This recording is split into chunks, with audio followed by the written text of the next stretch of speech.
Yeah, these new cameras are good. Okay, well, welcome everyone to another episode of the Scriptural Mormonism podcast. I'm your host, Robert Bolland. This is a very special one. It's been a couple months in the making. This is actually a interview with a very good friend of mine for a couple of years now and former work colleague, Jeff Bradshaw.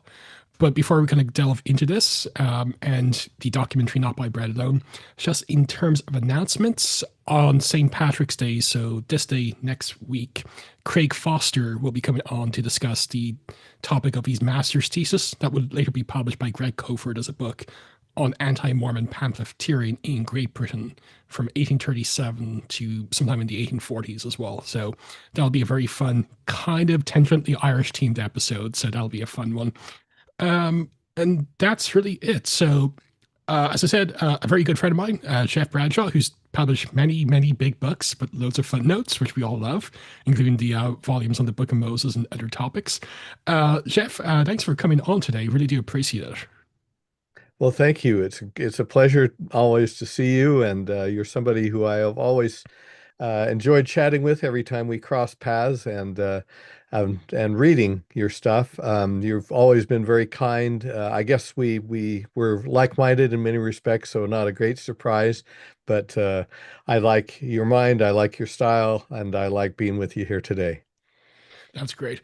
Now, before we delve into the topic proper, I'm sure like many in the broad Mormon studies community knows about you, but how about you give a background to yourself? Like, have you always been a Latter-day Saint? What's your educational background?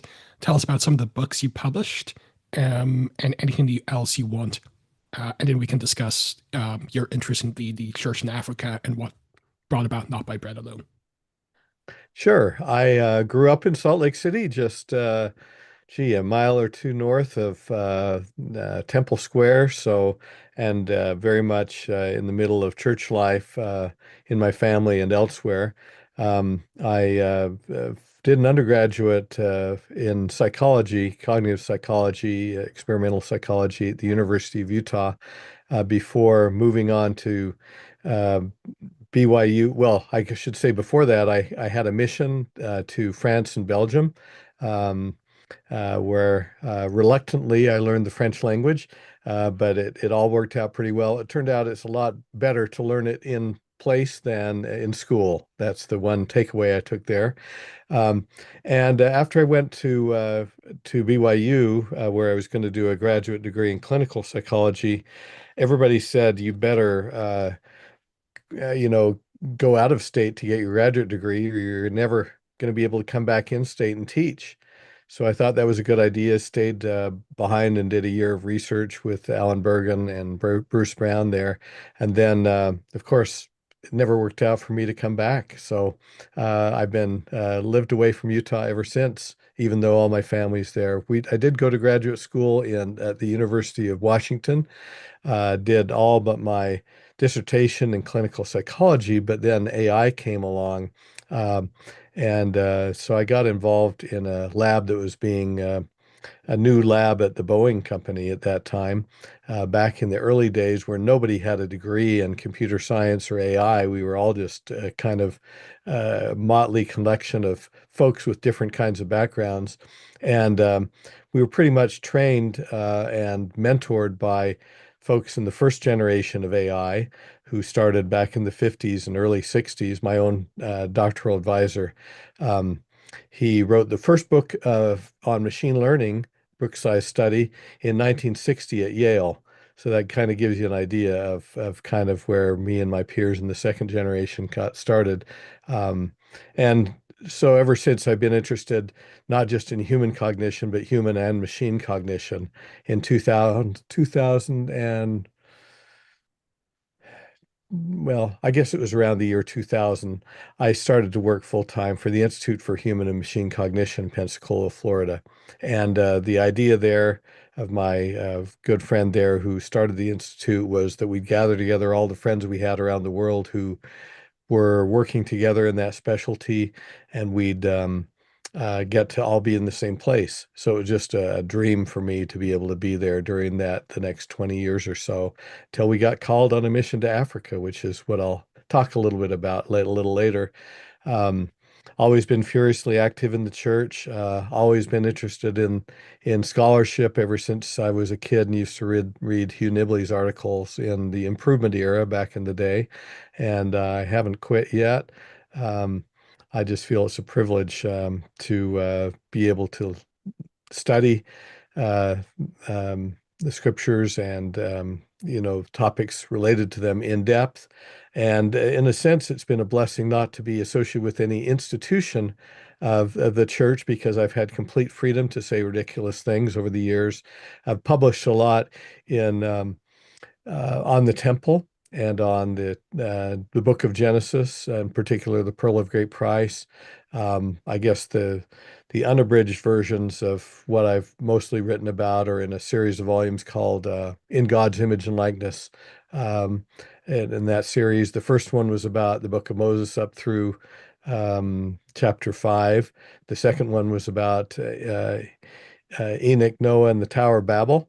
And the third one, which is due to arrive any time from South Korea, is on Abraham, the story of Abraham and Hagar and Sarah. Oh, I'm not hearing you, Robert. Oh, I'm sorry. I'm sorry. Okay. I was muted, but not to cut you off, but like the very first volume of In His Image and Likeness is how I actually found out about you. And I honestly say, like, they're two short books. You have to opt the page number somehow.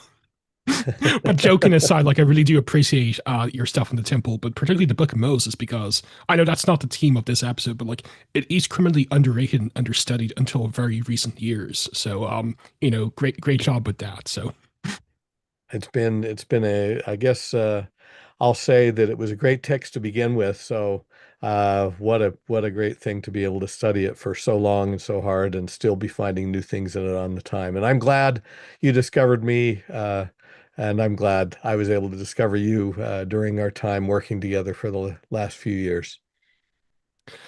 yeah, that's right. For those who don't know, we actually worked at the B.H. Roberts Foundation. So, and Jeff has done a lot of good work on blacks and priesthood. So definitely check it out at mormonor.org because it's not the theme of the episode, but is relevant a bit to the episode at the same time. So definitely do check that out. And of course, like you've written books on the temple and Freemasonry most recently. So you've done a lot of work. It's not just like one topic. And one thing I do like about you, and I know it's a bit of a meme, it's a bit of a joke between us, like all the footnotes. Which, by the way, is someone who actually reads footnotes and notes and appendices. I love it. And there's a bit of a joke, like how to know if Jeff Bradshaw is in trouble. There's only like 100 footnotes in the paper. It's I a friendly always joke. say that I like to write books for that I would like to read myself. So it's got to have Yeah. footnotes and also be copiously illustrated if possible, right? So But okay, so there's volume three of Indy's Image and Likeness. Any other book or article you're working on at the moment, or anything you're hoping to I delve have into something on soon? the for the Small Plates conference coming up. That is on the what is it? I have it here. What's that title? It's Hidden in Plain Sight, The Precious Temple Teachings of the Small Plates of the Book of Mormon. And so it really highlights some of the unknown temple themes. Hugh Nibley used to say, the book of the temple is everywhere in the Book of Mormon. You just have to know how to look for it. And I've kind of started looking for it a lot more lately and found that he was right in my opinion, especially when I looked at Second Nephi 31 starting over the last year or so. It was just astounding the things I was able to pull out of that related to our modern temple ordinances and other things. So Cool. I'm also we're having this fall, the Temple on Mount Zion conference coming up. So watch for the call for papers, yourself included, Robert. Um, and the theme is going to be the temple in the New Testament. We hope to have some great participation, not only from Latter-day Saint scholars, but also non-Latter-day Saint scholars, and do a special presentation of a book of readings, unpublished readings from Margaret Barker on the temple. Um, yeah, so beyond that, there's always a lot of stuff brewing. One of these days, I'll get to updating my temple on Mount, the templethemes.net website, which is where I usually keep things, but a lot of other stuff you can find through Interpreter, the book length Yeah. things. Yeah. And sometimes the articles are book linked as well, Yeah, which is sometimes. which is always welcome. Yeah, I got to Um, update my site before I forget what I've written. And then, of course, but I'll just say I'm still doing AI. I'll just add, uh, very concerned because I guess I have to say this is kind of a cause célèbre with me right now about AI safety. And so there's a kind of an initiative, an international initiative I've been working on of late. We had a meeting in London in November called MAST at a conference there. And then in April at the AAAI Spring Symposium in San Francisco, we're having a meeting with other very creative minds there on other aspects of how to make we can't force anyone to use AI safely, but we can provide technologies and ideas by which people can make sure that the AI they use is safe and works well with people. We call it building better AI in as a subtitle. yeah. So today's episode is actually on your documentary, Not by Bread Alone. And so, what got you interested in the church in Africa specifically, and what led to Not by Bread Alone? And after that, I'll let you give your presentation if you Sure. wish. Well, I was very fortunate to be raised by two pioneer missionaries in Africa. So this is an episode or a series of episodes that has to do with the history of the church in Africa. My bishop, in fact, was one of the two couples that went over in 1978 and 1979. His name was Ted Cannon, his wife Janeth, to do an investigation about whether or not things were ready to open up in West Africa at that time. My father, who had been a counselor to Brother Cannon in the bishopric, when he came home, my parents were already ready to go on a mission, and they were easily persuaded to follow in the footsteps, and they were the first group of missionaries, part of the first group when the mission was actually established there. I didn't expect to go there um, necessarily, although we planned to go on a mission when I turned about 70 or so. And instead, when I was about 58, my stake president called me aside one night after a meeting. He said, "By the way, I've submitted yours and your wife's name to go on a mission." And I said, "Oh, well, that's nice. Let me go home and talk to my wife and pray about it." And we got a very, very strong impression and were later called to serve in the Congo. Despite the fact that I wasn't retired, we had very little savings and still only do because I've never gone back full time to work since. And we had a newly adopted son with cerebral palsy when his mother died that was also thinking about going on a mission. So we had to manage all that, but the Lord worked it out and it turned out to be just the right time to be there. And we've fallen in love with the Africa and its people ever since, especially Democratic Republic of the Congo. The place I never wanted to go because it was French speaking, and my school experiences taught me that I was not good at speaking French. But, again, it was a lot better in the mission field than it was in school. And I can attest that your French is good because you would often correct some of my French translations at BHR. So, Well, you can fool some of the people some of the time anyway. So that's where we're at, and I'm just pleased to be here today. So I don't get I feel privileged because I don't usually get a chance to talk about this project. So thank you again for inviting me. no, it's like I do have an interest, perhaps because like I have a background. One of my degrees is in anthropology, but it's always like fun, like looking at the church and also like being Irish, natively Irish myself. So like a minority within the church and a minority here. Kind of interesting, like see how the church is perceived in non-US culture. So even from like an anthropological perspective, it's an interesting study and, but yeah, I'm really glad you're doing this of all people. At least you know how to respect the local culture. I can't say that about some other people, but yeah, I believe like you have a slideshow you wish to share. So if you want to get to that, or you don't want to share like some other information before you No, I do that. think I'll launch down, but hopefully this isn't going to be a one way monologue. So No, feel no. free to jump in If there's any and questions, if there's any keep it questions I interesting. have, or like any questions in the chat, I'll let you know. And if you're on topic, we can ask them as we go along, if you wish. Sounds great. That's And fine. What I'll do is like I'll go in the background, so I'll turn off my camera, but it'll just be you presenting, but I'll still be around. okay, let me take something to wet my whistle here. Who's in that picture there? I should know. It's probably an Irishman. Oh, it's Michael Collins. He was Okay. like a key figure in Irish independence. Liam Neeson played him in the film with the guy who played Snape from Harry Potter. So Okay. Well, let me just offer one anecdote. I was trained in decision analysis by a man named Ronald Howard at Stanford, and he was a very arrogant man. And he used to say that give him a topic of any subject and he can say something intelligent about it. And so we had a Chinese graduate student in the room, and he wrote some stuff in Chinese on the board, and he said, um, and he dared Dr. Howard to say something about it, and he said, "Well, I know you, and I know it's probably uh, some Chinese philosopher making a statement about how stupid it is to be arrogant about how much you know." Turned out he was right on, you know. So I should have known.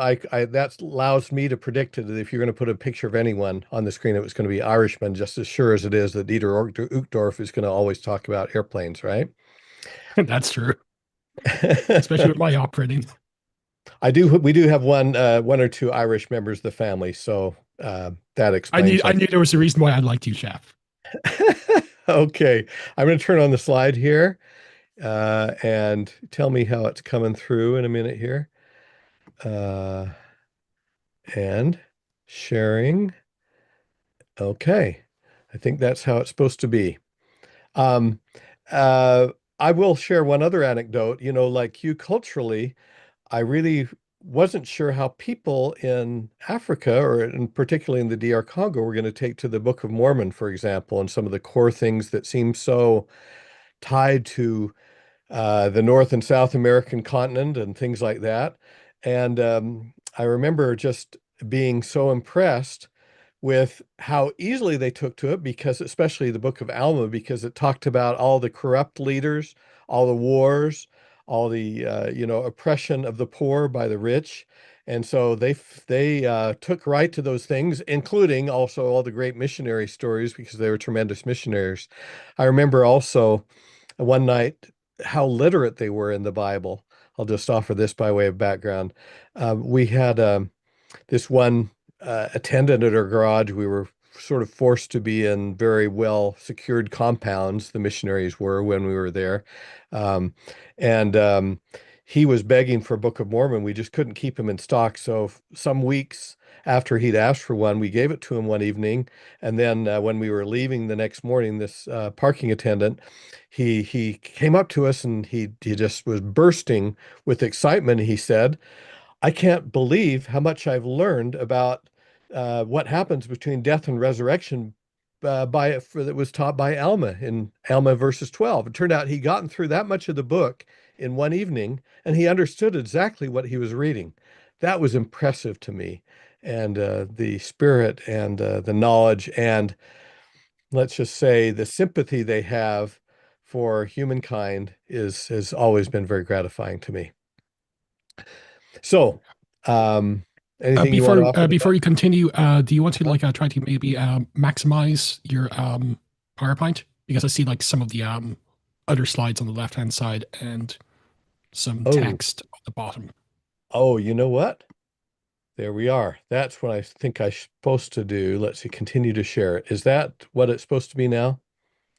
Just just a black screen for me at the back at the Okay, I'm moment. going to stop sharing and restart here. Sorry, I forgot to actually put it in play mode before I started to share. No, it's fine. It's fine. Okay, how's that now? That's perfect. Okay, thank you. Okay, not by bread alone. Stories of the saints in Africa. We're not talking just kind of textbook history of the country, but we're actually focused on individuals and how those individuals really inspired the growth of the church in Africa. You can go to notbybreadalonefilm.com if you want to see more, see some episodes, or read some more about the background of the project. Um, I'll just offer a word from our sponsor, the Interpreter Foundation. It turns out a lot of people have never heard of the Interpreter Foundation, although I know Robert's well versed. Am I right about that, Robert? It's kind of an unknown dark horse out there. I think I may have heard of it once before, you know. By the way, who So are all this these weird? Who are these unusual guys I've never seen in my life in the photo? You know. No, and joking women aside, as everyone well. check out the Interpreter Foundation. Yeah. And the theme of the foundation is supporting the church through scholarship. So we're definitely focused on those kinds of things. The journal articles and the books we produce have a lot of footnotes. I'll just say that. And so that's why um, Robert and I revel in them. Um, Now, why did we decide, apart from my own interest in Africa, why did Interpreter Foundation decide to support such a project? Unusual for a piece of scholarship. Well, let's just look at two charts. One is, of course, Africa is only 4% of the total membership of the church, or was in 2004, whenever this was published or so. On the other hand, if we look at growth in church membership in the past 10 years by region, it was far and away the leader in terms of growth in church membership over the last 10 years and beyond. It's just a shame that nobody very much is capturing the history, let's say at least in video style, and to some degree even written and oral history, to the extent that we are capturing other histories around the world.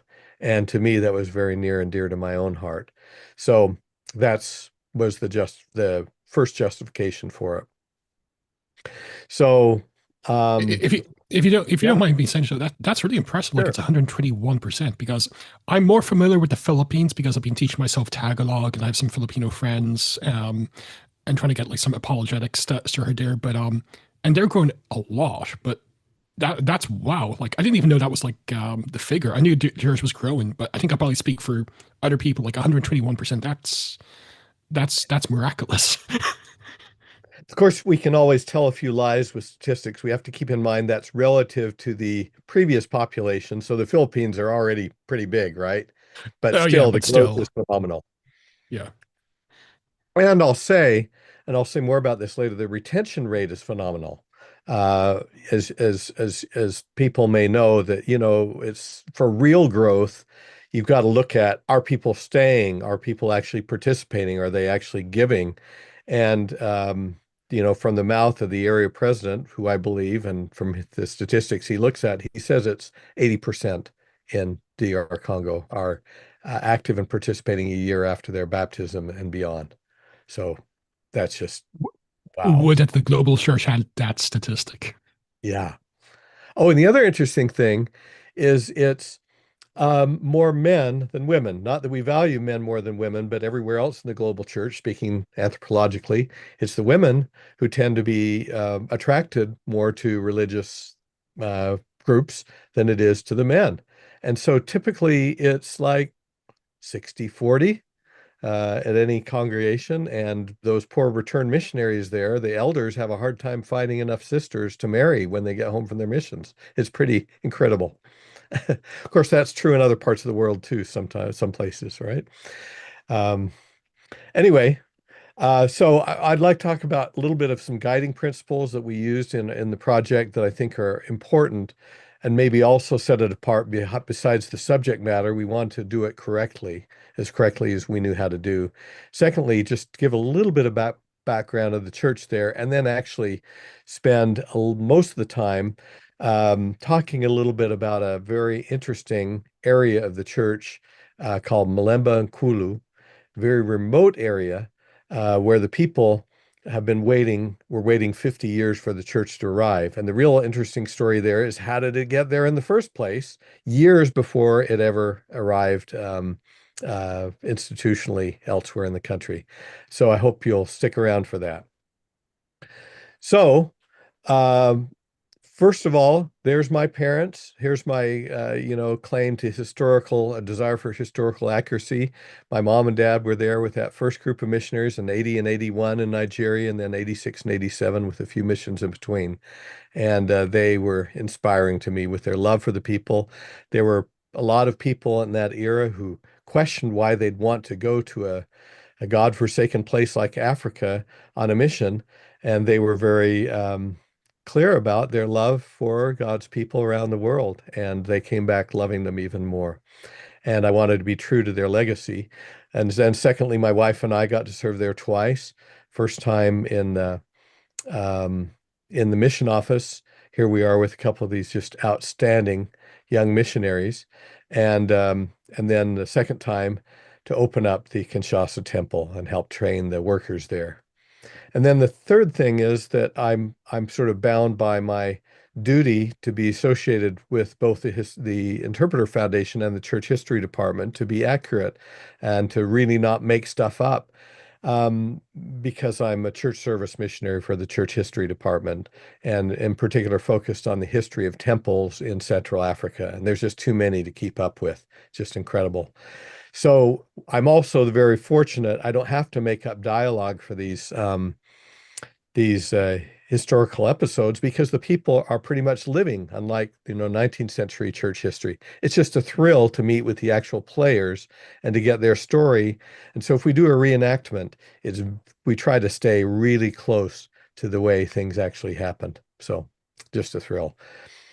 So point two is we tried to really, and again, anthropologically grounded, I hope, to do an Africa First viewership. The first way to do that is to make sure you got the language right, which we don't completely because we've only got two of the languages, and there's hundreds of languages in Africa, but at least everything in English is available in French.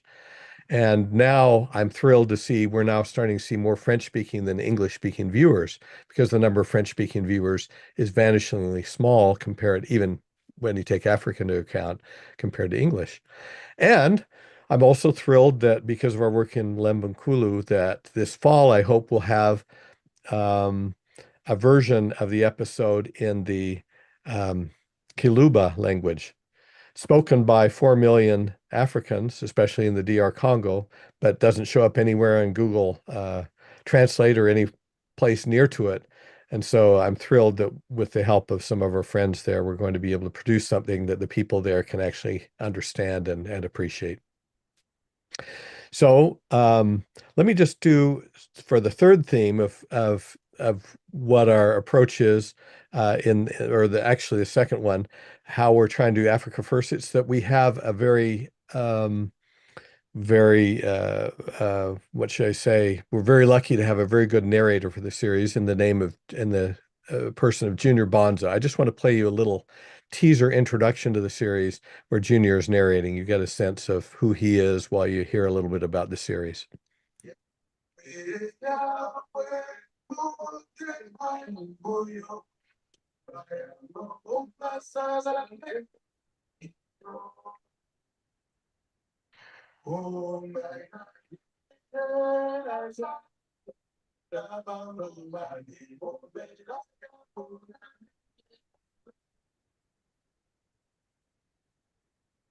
Hi, I'm Junior Bonza. I grew up in Kinshasa singing songs like this with my family every night. Our new film series entitled Not by Bread Alone includes the story of how my family joined the church in Switzerland. But my family's conversion story has a lot in common with those of others in the DR Congo and French-speaking Africa. This is why we named the film series Not by Bread Alone. Of course, this phrase comes from Jesus when he said, "Man shall not live by bread alone, but by every word of God." These are words that speak to the heart of African Christians. When poverty deprives, disease sickens, war menaces, and human predators victimize for the sake of wealth and power, hundreds of millions of steadfast and resilient Christians in Africa are sustained in their trials by their faith in Christ as they work for a better future. The time has come to tell the full story of the saints, Now, in this special moment, while new temples rise to witness the faithfulness of these spiritually sensitive people, our film series will remind the rising generation worldwide that the core of the bright, beating heart of Africa, the source of light and life and love of its people, is not their daily bread, but rather the true word of God, now restored in its fullness to the earth.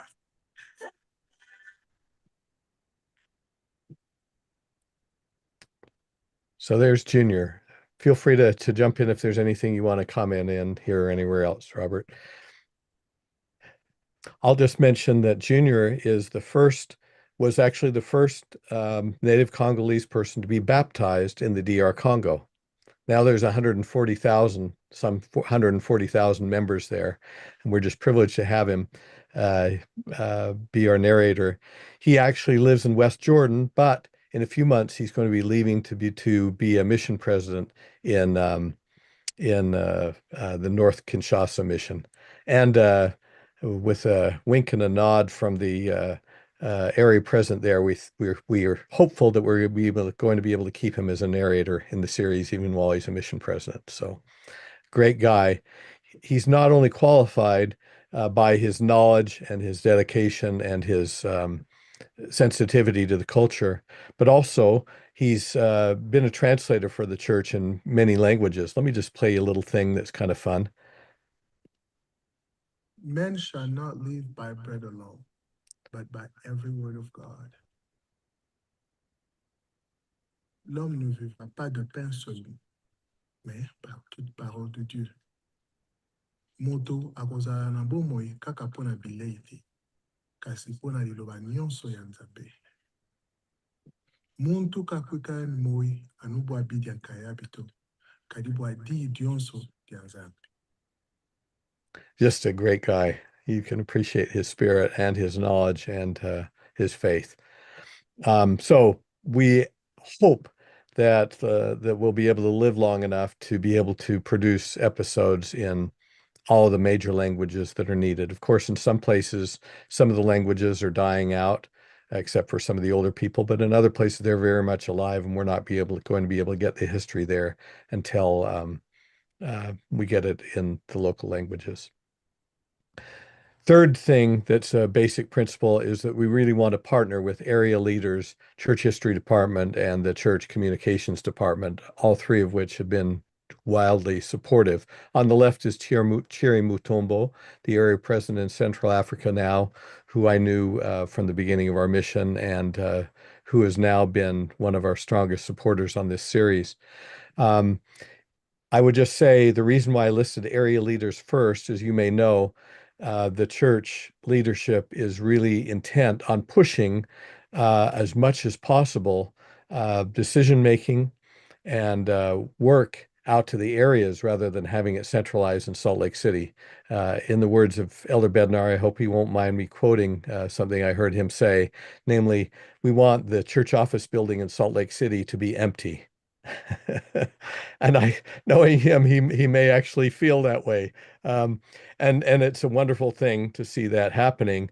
And so we really want to be aligned and supporting those goals that the area leaders in both and especially Central Africa and West area Africa, where we're supporting this film series. A fourth area is I'll just mention is that the project is staffed by volunteers and supported by donors who we appreciate. We just couldn't do we could certainly do our volunteer work there and go there and do filming just on our own time as we're trying to do. But here we see, by the way, Bob Brown, a former KSL cameraman, just recently retired, and Garrett Batty, a well-known Latter-day Saint film producer who spent a month of their time at no pay with me in summer of 2025 doing filming there. But we certainly, the travel there is not only very tumultuous, but also very expensive. So we appreciate the donors helping us with that. Virtually all the money is going towards that travel. And also to support musicians who are providing all the music in the series, mainly musicians in the DR Congo, with a few exceptions. And then also towards translators and others. For example, we're hiring a local translator to create the the Kiluba version of the episode that we'll see today.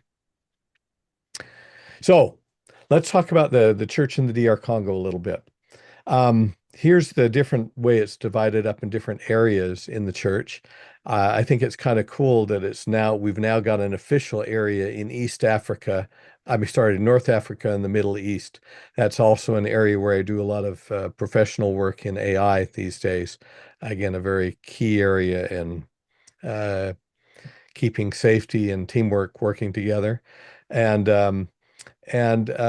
notice it actually shows all those Middle Eastern countries as being part of that area, whereas in the past, they were just kind of secretly there. You had to know somebody in church headquarters to even know that the church existed. And in fact, there will be a temple there in that area before too long, the eastern part.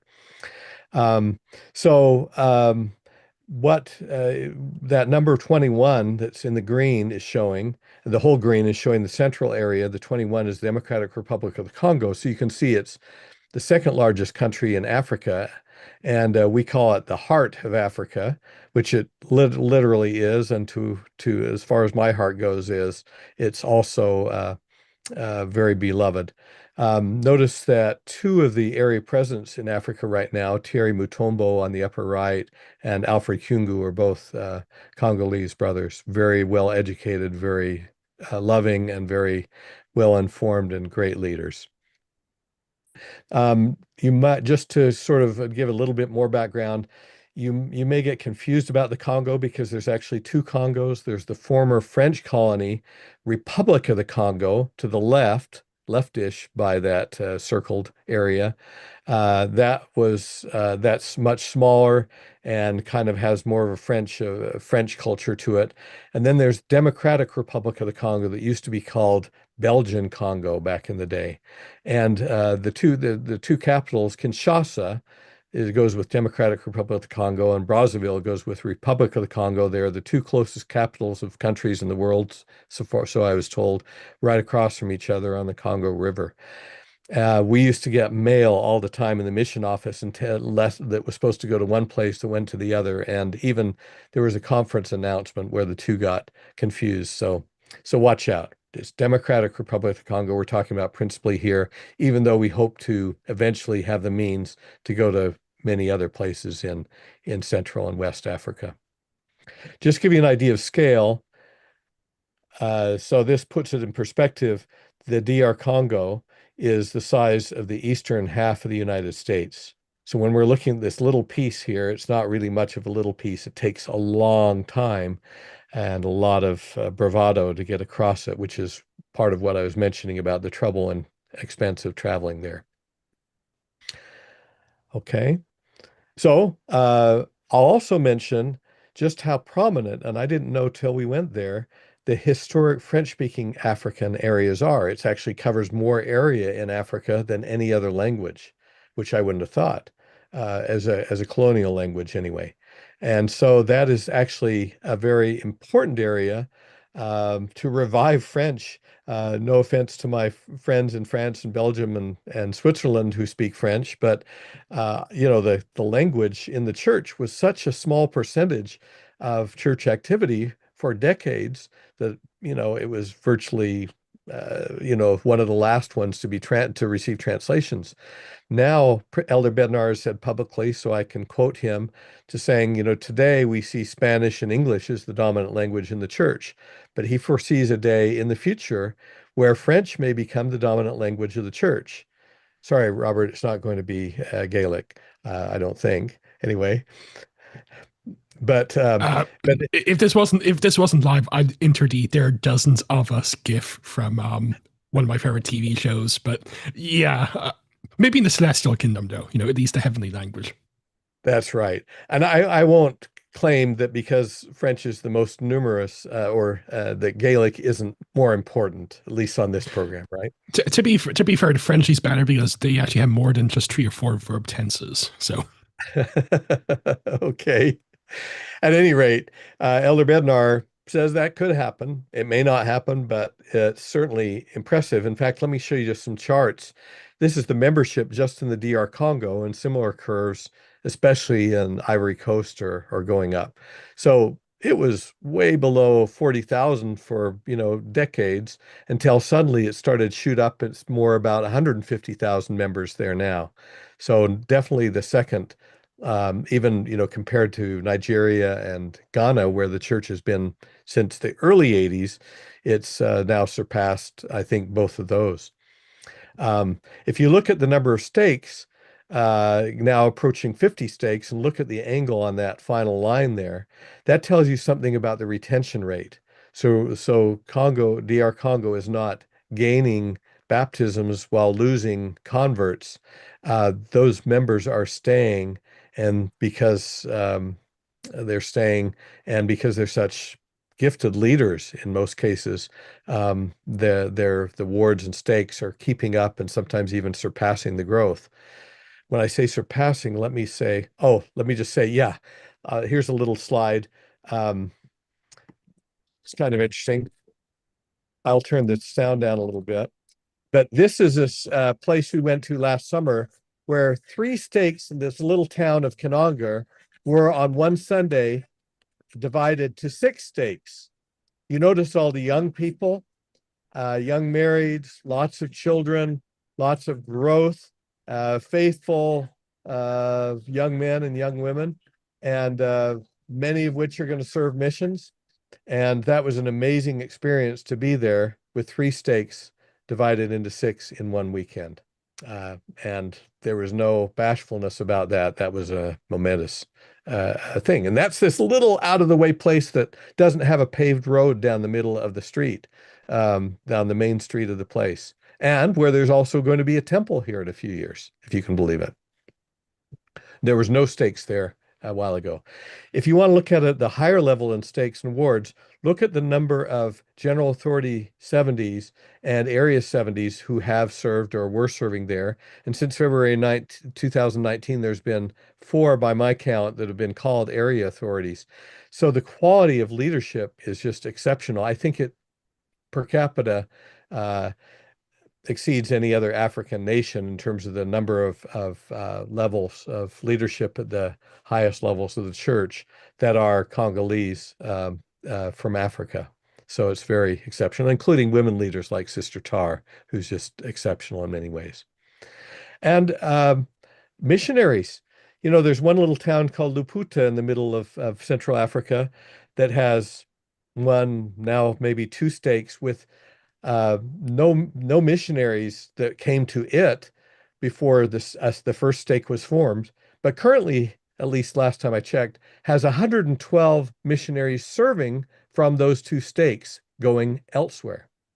So talking about a net exporter, this building on the left is a new 7-story missionary training center in Kinshasa, recently rented by the church. The one on the right shows some of the missionaries, but it's only got capacity for 150. If they had all the missionaries that need to be trained there, they'd have more like 500 at a given time, which might have been how many missionaries were going and coming from the whole church when I was a missionary back in the 1970s, just traversing Kinshasa for their training. So they're going to have to find some huge building or build some huge building outside the city. It's amazing. And those missionaries are going to come back and be leaders and great family and have big families and do wonderful things and continue the growth. In fact, my wife was always very interested to hear about what missionaries were going to do when they return. And the first thing they said they're going to do is, oh, I'm going to convert the rest of my family, because many of them joined as single young adults. And what was amazing to she and I is they came back and did that. They would come back and then they'd convert their families, and then their families would have more missionaries coming, and they'd go back and be more wonderful leaders and great members, men and women.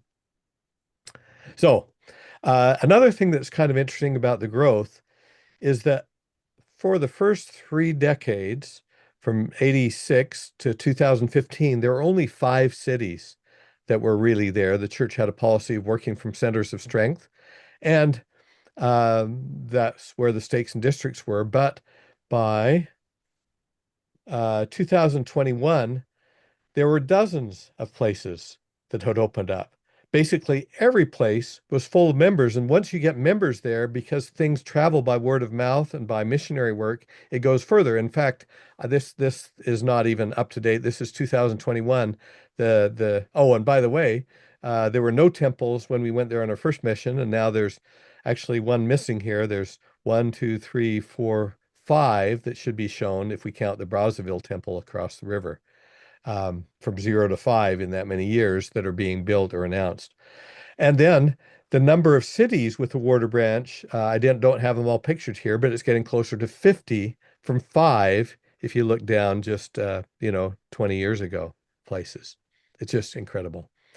So what is this, how does this lead to our next subject? And maybe I'll stop here just for a sec to see if, Robert, there's anything you want to bring up. Is we're going to talk about one of these little places that is one of these 50 places, which in fact didn't show up as these 50 places because it wasn't here in 2024, but it's just shown up in January. That's what I'm going to talk about now. Anything Yeah, you'd like sure. to talk Well, about, Robert? my friend Michael, who served his mission in Russia, he made a comment. On his mission, though, was in Moscow. We had lots of success with students and workers living there from the DRC. There was a man we called the Godfather, who, after being healed miraculously by some elders, was a wonderful missionary. So, Michael just shared that. I do have a question, like maybe if you want to leave it to the end, but when it comes to say like members of the church and like potential investigators, I know, like in the West, it's a hump, even for white people, shall we say? But like, say, the temple and priesthood restriction and past racism by church leaders, how much of a big deal is it to members in, say, the DRC and Africa in general? Like, is it like as much of a hurdle for them, funnily enough, than it is for like in the West? Has that ever really been an issue when it comes to say membership and all that jazz?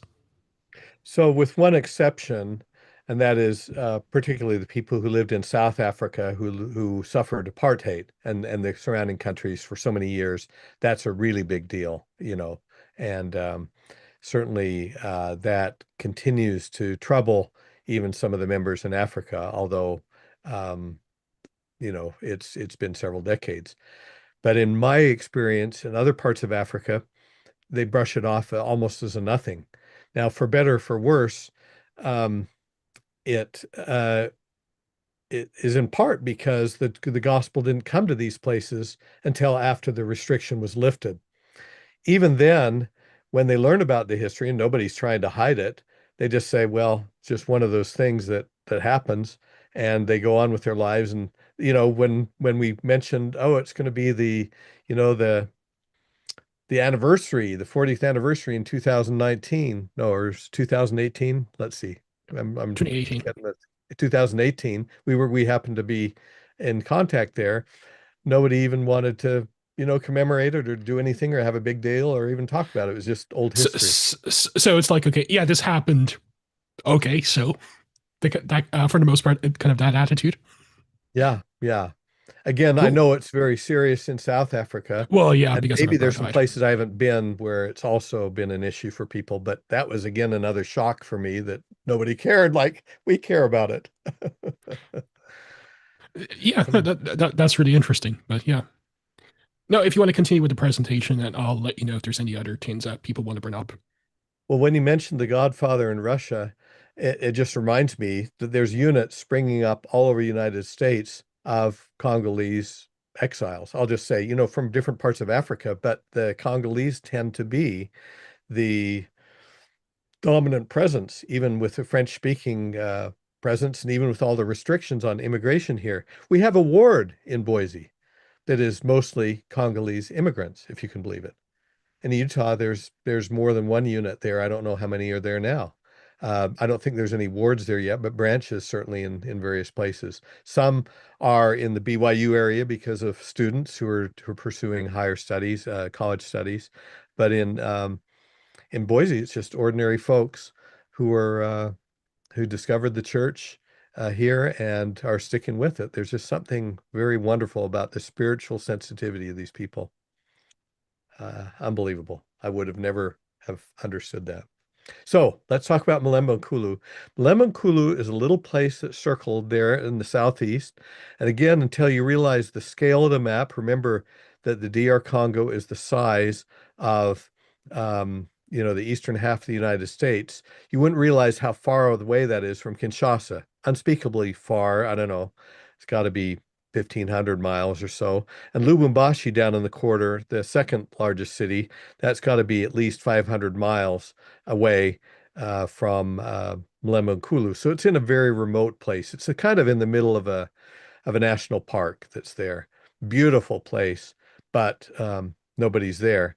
And what's amazing though is that um, there's now officially organized church units there, and that's going to be the story that I'd like to share with you now. Um, on the right, uh, are you seeing that slide?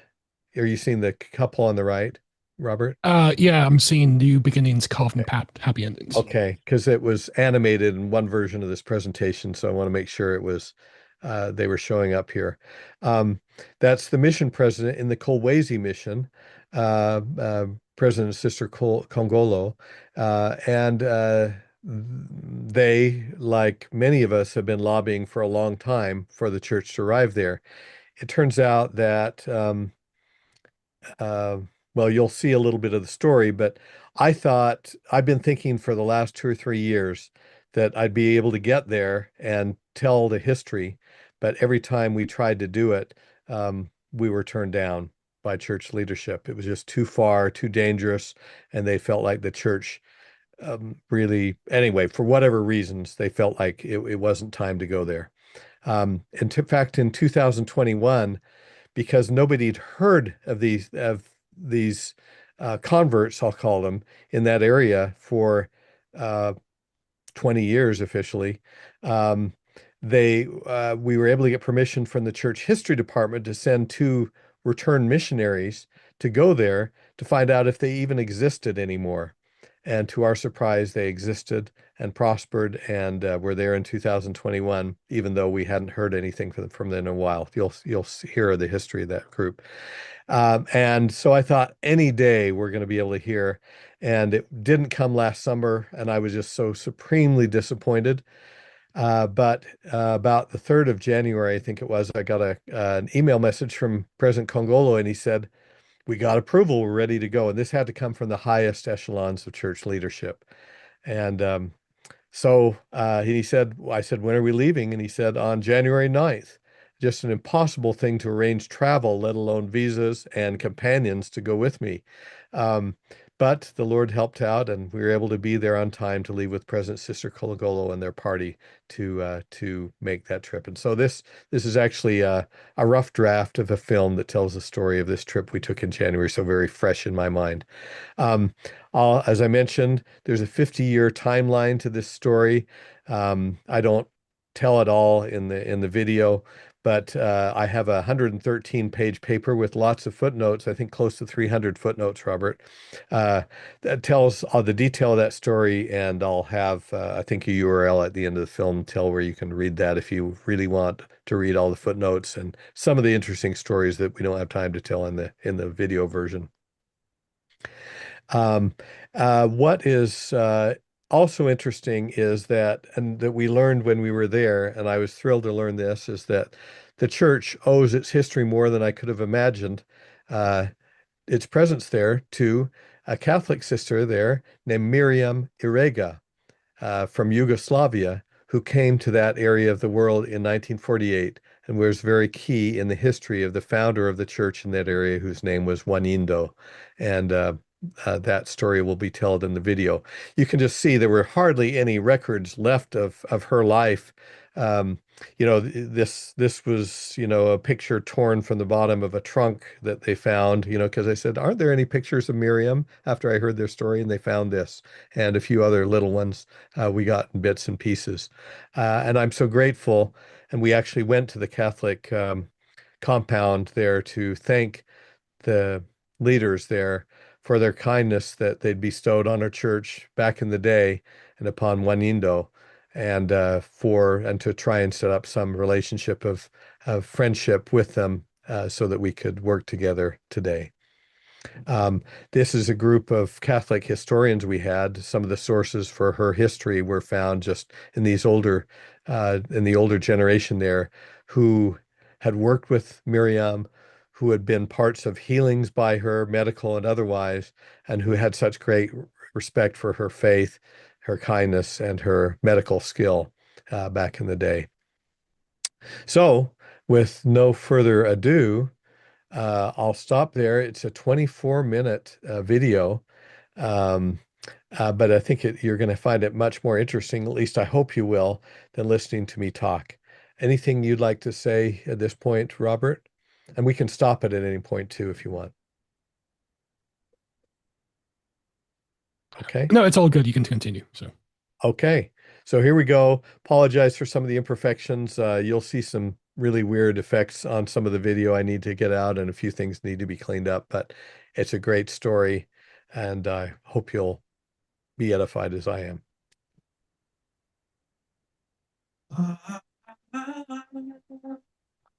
Again, the music is all local music.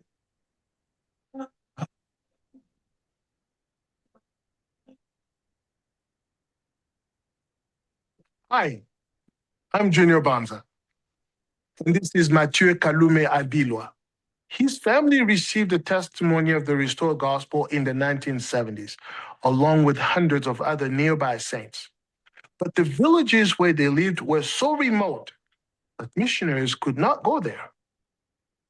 Wondering what had happened to these saints, two recently returned missionaries braved a long and risky journey to find out if these groups of converts still existed.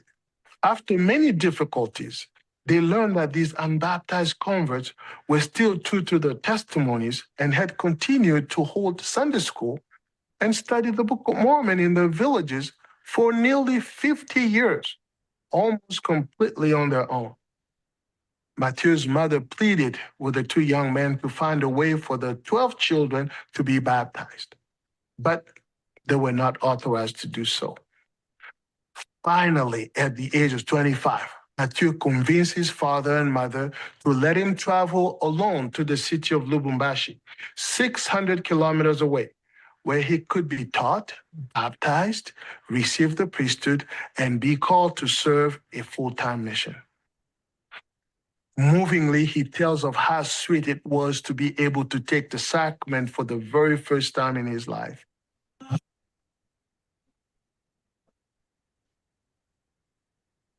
After Mathieu completed his mission, rather than returning to his village near Malembankulu, he stayed in a large city of Lubumbashi to continue his studies at the university. A few months later, something unexpected happened. Bien sûr, quelques mois après être rentré en mission, j'ai entendu un coup d'appel que nous nous préparons, moi et le président Congolo, pour aller établir l'église à Malembankulu. Il m'a invité aussi d'y participer. Quand il m'a appelé aussi, en tout cas, ma joie a été très, très grande. J'avais fait 2 jours même sans manger. In this episode, we'll share the story of Matthew's return home to witness the official organization of the church in Malembankulu after nearly 50 years of waiting. But before continuing with his story, let's review some of the events that led up to this moment.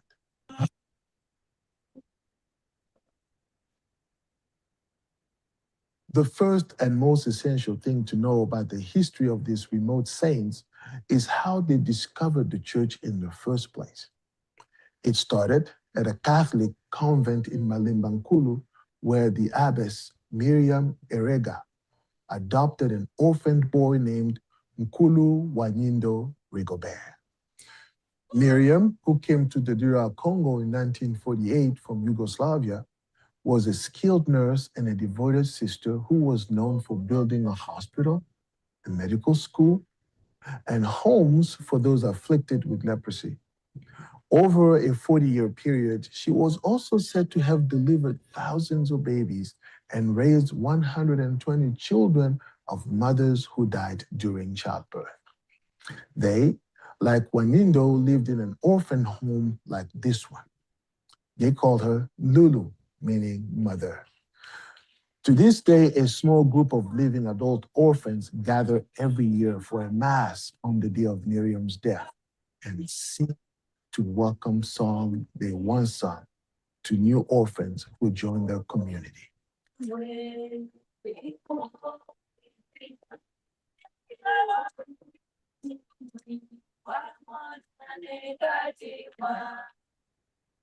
At the orphanage, Wanindo was known as a person of faith and a kind and charitable man. Years later, in about 1974, after he had married and left the orphanage, he began searching for a new church. One day, when looking up a word in a French dictionary, his eyes fell upon the word Mormon, and he felt spiritually impressed to learn more. He went to Sister Miriam and told her what he had found. She said she knew about the church and gave him a copy of a brochure entitled, "Who Are the Mormons?" From this brochure, he learned the full name of the church, the Church of Jesus Christ of Latter-day Saints. Wanindo asked friends of his faith to gather. The men were invited inside. The women and children were to wait outside until the decision was announced. Wanindo cut paper into small pieces and wrote the name of a different church on each one. He folded the papers, rubbed them between his hands, and let them fall to the ground. After the papers had fallen, he called for a boy named Gervais to come into the house and choose one of the papers. Wanindo read out the name of the church on the paper that Gervais had picked, Church of Jesus Christ of Latter-day Saints. The process was repeated 3 times. Each time, Gervais blindly picked out a paper with the name of the same church on it.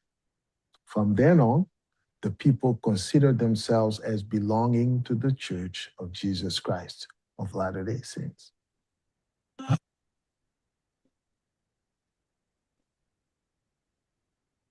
Since Sister Miriam regularly sent and received letters and packages, she had kindly agreed that Wanindo could continue to use her address for correspondence even after he was no longer living in the Catholic community. A package arrived from Salt Lake City and Miriam opened it.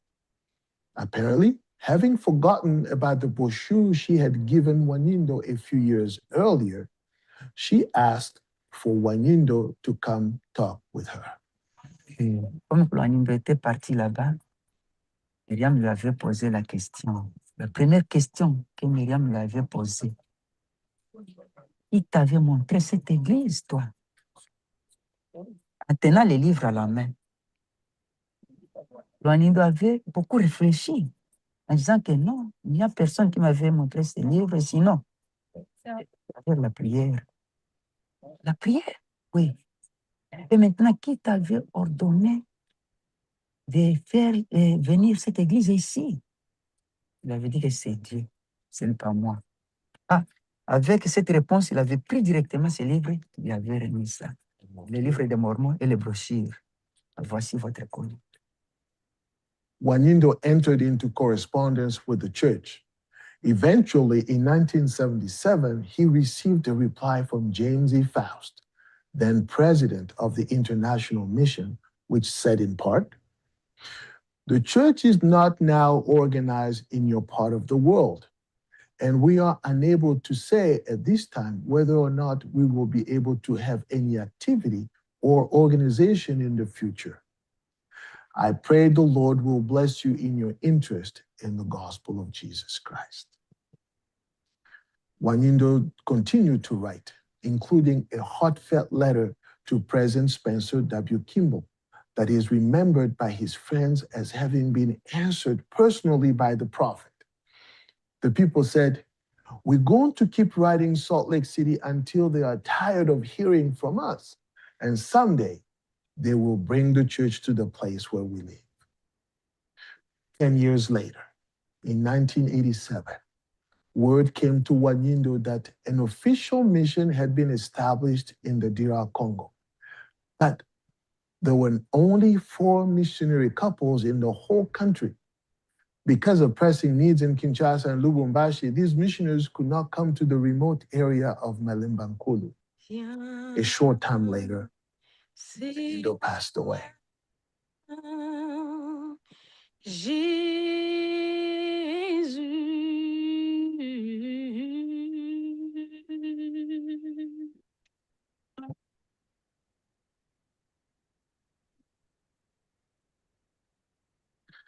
None of this stopped Juanindo's early converts from traveling between villages, preaching the gospel and encouraging their fellow saints. As they entered each village, they would enthusiastically sing hymns about the scriptures and the restoration that Juanindo had composed in the Kiluba tongue to be sung in the local style. One hymn, similar in spirit to Come, Come, Ye Saints, said, they would always move forward without retreating. It gave them courage, even if they faced difficulties or were attacked.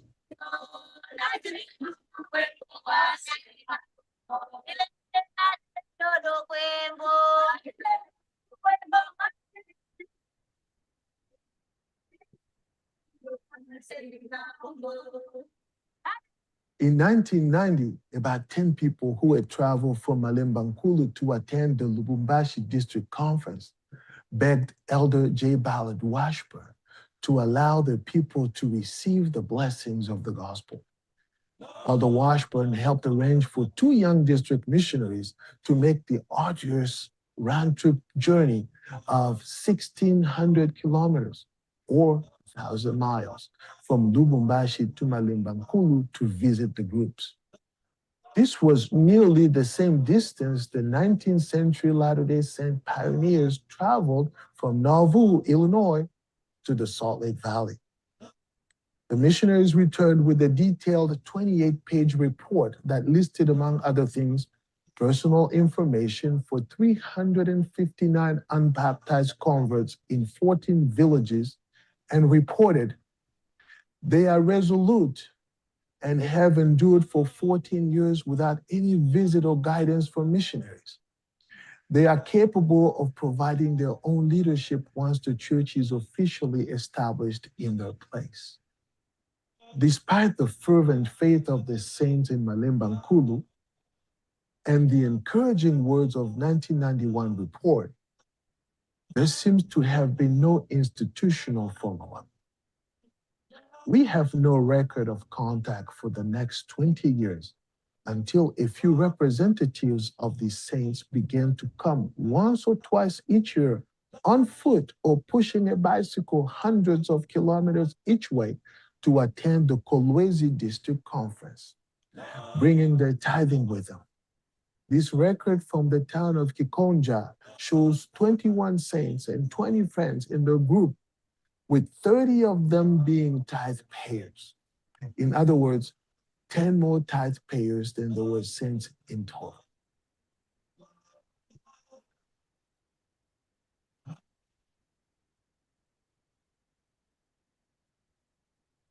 Fast forward more than 20 years from 1991 to 2023. Mfiama wa Umba Alain of Lubumbashi approached the bishop and a counselor in the state presidency. Sympathetic to the plight of the saints in Malembankulu, Brother Mfiama proposed that he could serve alone as an unofficial missionary for 6 weeks while he visited his family there. His bishop offered a house he owned in Malembankulu at no cost as a church meeting place. He and his business partner also decided to close their restaurant in Lubumbashi so they could send the restaurant chairs to Malemba for church use. Brother Mfiama's unofficial mini mission quickly bore fruit. Soon after his mission ended, 10 individuals he had found and taught traveled to Lubumbashi to be baptized. 2 weeks after the baptism, on September 24th, 2023, President Shimbi, a counselor in the mission, set apart Yumba Masangu Jeremy as the leader of a new official organized group of the church in Malembankulu. Soon, 40 to 45 people were attending meetings every Sunday. 15 months later, on January 13th of 2026, President Kongolo Sylvain of the Kolwezi Mission set off to Malembankulu to create a branch from the existing group. Before leaving Lubumbashi, Mathieu said goodbye to two of his brothers and one sister who had followed his example and encouragement to come to Lubumbashi to prepare themselves to receive a mission call. Two additional brothers had already received their mission call. They met near the construction site of the Lubumbashi temple. The journey to Malembankulu took 2 long days. On the morning of the second day, an impromptu meeting took place with local members in Mulongo, some hours away from Malembankulu. 27 adults, including a handful of converts and baptized members, signed a list indicating their interest in participating in local church. After the meeting in Mulongo, the travelers continued a few hours more to the village of Manga, where the Kalume family eagerly awaited young Mathieu's homecoming from his mission. The children were the first to discover that Mathieu had arrived.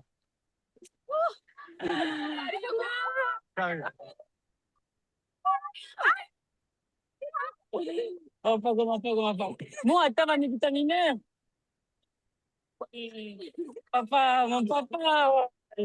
His father pronounced a heartfelt prayer of gratitude and blessing on his son. When all the greetings were over, the mission presidency led a meeting under a large tree where scores of family and friends had met regularly for 50 years to pray, sing, and discuss the gospel. After seeing the number of converts, the great interest of friends, and the long travel that would be required for the saints from outlying areas to reach meetings in Malemba, the mission presidency decided not only to create Malemba Nkulu branch, but also to organize groups in Mulongo, Manga, and the more remote town of Kalombo.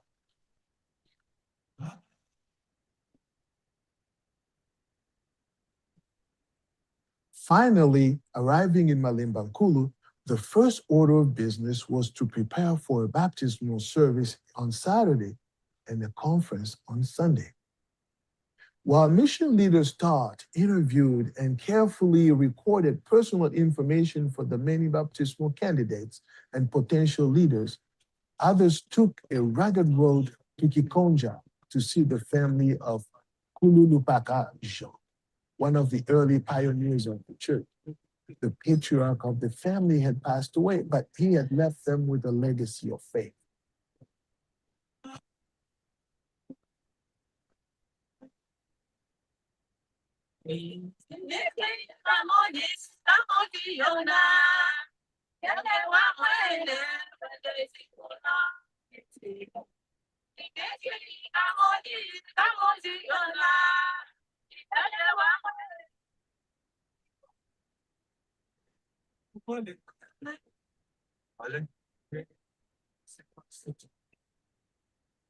One of his grandsons recounted the following. Pendant qu'il était en vie, il nous a juste laissé un message disant vous ne devez pas aller de gauche à droite. Vous devez suivre les chemins droits. Il est reste à travers son messager qui est Joseph Smith. Alors, il est intéressant de faire l'évangélisation à tout le monde, à tout le monde, pas seulement à vous, pas seulement à ma famille, non, à toutes les autres personnes. Ça a été intéressant. Another member of the Lupakas family remembered his papa saying, kutoka na mudishinda kasera dishinda dingi na shapo kwa longa ya ulonge no yala mudishina ya fumo tsoso ngidishitu kufichidila mudishina ya jonfundishi. With great emotion, his daughter concluded, ne ba missionnaire bakalongana manje bakahaya kino kifulo bekimwene bantu wikile mbakane shia bakafika bantu bakekimona bubika kifulo kya bine bine tabijolo abantu michima yabo keludimo opo posoka bamoni kintu aya bantu akolopelamba yabini kino kifulo kya bika kwa kumulwana shamba ntaje imodoko yo kaleza mwini yo kilo wasebile wa chumi.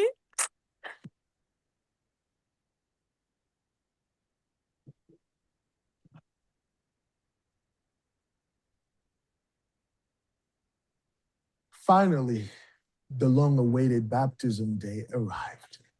On the afternoon of Saturday, January 17th, families were shuttled in groups from the church building in Malembankulu to the shore of the Lualaba River.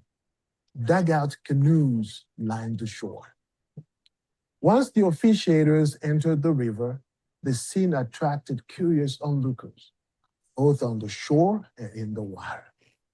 Because there were not enough baptismal clothes for everyone, those who had been baptized put their wet clothing in one of the canoes so others could use it.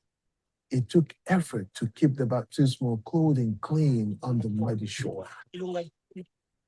The names of those being baptized were called out one by one as member families reverently watched from the shore. The tone was both solemn and joyful. Brother Gigi exchanged smiles with Sister Mpangawa Banzai, Gilen, before her baptism. One of the most touching moments was the baptism of Brother Nkulumulondo Simile as he quietly returned to shore, having waited nearly 50 years for this day. 59 people were baptized that afternoon, with more preparing. In the evening, church films on the life of Christ, the Restoration, and the Book of Mormon were projected on a rented whiteboard covered with fabric.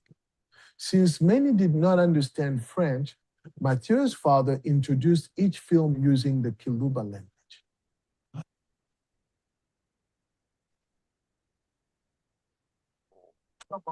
Hundreds of chairs for the Sunday conference were delivered by motorcycle taxi. Although devoted saints had cleaned up the conference area on Saturday, Sunday opened with pouring rain, making transportation for many difficult or impossible.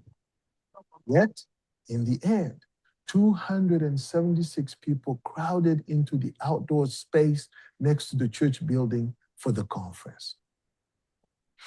During the meeting, Sister Kongolo and others spoke in French, which was immediately translated into Kiluba.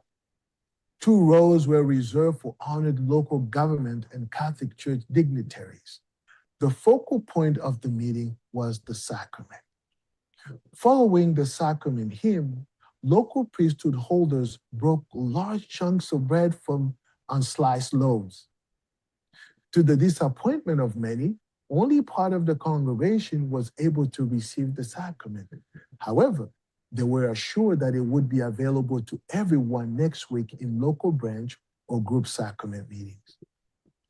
The branch presidency and the Relief Society president were sustained at the meeting, as well as the Elders Quorum presidency.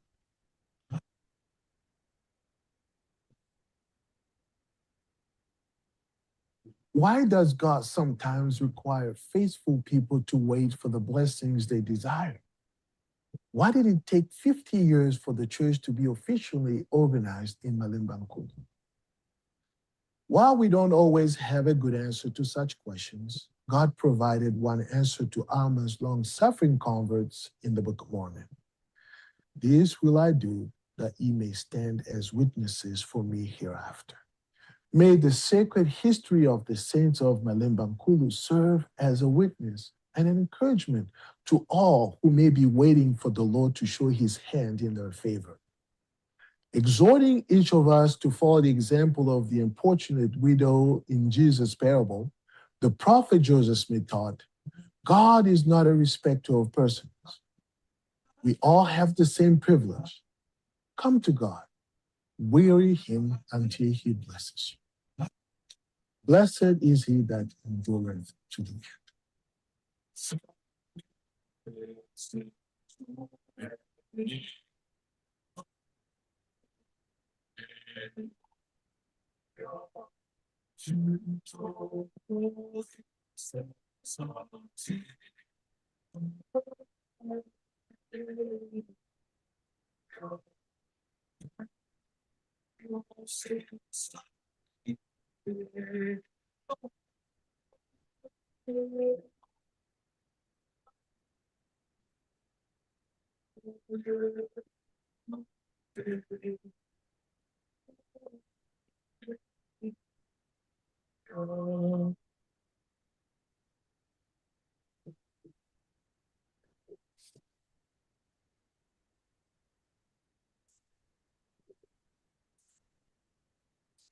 Okay.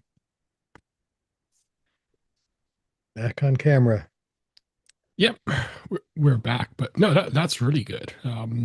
So, you know, what future plans for, like, say, Not by Bread Alone are there? Like, is it, like, say, in goal, any updates that you hope to be able to share in the near future about that? Sure. This is going to be a tough one to translate in both French and Kaluba, and I won't be able to film the Kaluba part till I get to Rwanda to the DR Congo this October. So we hope that'll be posted. This is just a sneak preview today. Next year, though, is going to be a big year with um, the dedication of the Lubumbashi Temple. So I think between now and then, if my hopes and dreams are fulfilled, we'll have about twice the content up on the website that we have now between now and when that happens next year. We also hope to have some episodes on Rwanda. There's some wonderful work there that we did last year on the beginnings of the church there, some of the trauma people experienced during the genocide and how they've recovered and dealt with that, and also some inspiring projects on wheelchairs for all the children who are handicapped in the whole country that have been provided by a very generous member of the church. Finally, we hope we'll have some happy news there. The government has shut down all but one building in the country of Rwanda over some technicalities. And Elder Bednar is going to be speaking there in about a week. And I'm hoping he's going to announce they've made some kind of deal with the government, because it's been a year or two that every member in the country has had to come to one building to be able to worship. So I hope we'll have some good news to finish off that episode too. Oh, Yeah, fingers crossed. Yeah. yeah. So those are the near-term things for this project coming up. Cool. Well, on the show notes, of course, like, there is a link to the Not by Bread Alone website, so everyone should check that out. A lot of really good stuff there. So, there's no comments or questions from the audience, apart from, like, Michael's comments and a few other things here. So, any other, you may share this, but, like, is there any way people can help, and also any other projects are on the horizon? Maybe, like, even if it's tangentially related to this, or any other things you would like to share. Um, Yeah, I guess I'll just say that obviously we're in need of logistical as well as financial support to continue our work of filming in Africa. I'd love to see it be able to be spread to other countries as well. We have some filming in Benin and Rwanda, as I mentioned, and some in Liberia. I hope we'll be able to get to some of those episodes in the near future.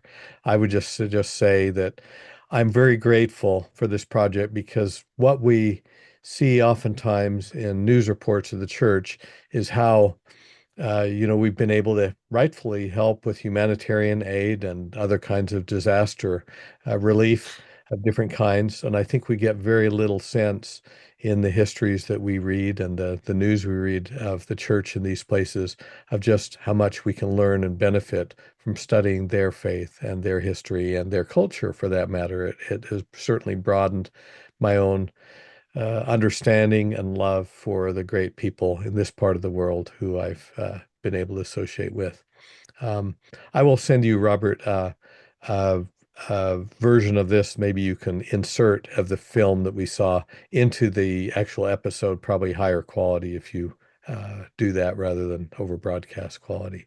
But thank you so much for letting me be part of your program today, and maybe a little different kind of thing than the scholarly things we typically do, but um, certainly um, their history is worthy of emulation as well as understanding. No, well, that's perfect. So, because there's no other questions, probably because it's still pretty early in Utah and Idaho, where a lot of people would be tuning in. Um, Really, thanks again for all the great work you've done, not just on this topic, but, like, your stuff on the Book of Moses and the Temple and other issues as well you've done. So everyone should definitely check out Jeff's books and articles on the Interpreter and other places as well. So Thank you, Robert, and happy St. Patrick's Day in advance. We'll read. It's a sacred holiday for my people. It's also after my birthday, so it's like a double celebration as well. So Oh, when's your birthday? the We need to 16th. know. So 16th. Okay. yeah, We'll be watching for that. We'll read our ancestor David Wilkins' story on that day, just in thinking of you. based. Okay. Well, thanks for everyone who's tuned in, and definitely do share this. But again, Jeff, thanks for coming on, and hopefully we can have you on in the future on the podcast on another topic soon.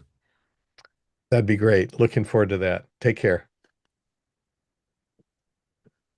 Okay, well, the stream's ended, but yeah, thanks again. Really do appreciate it. So, Yeah.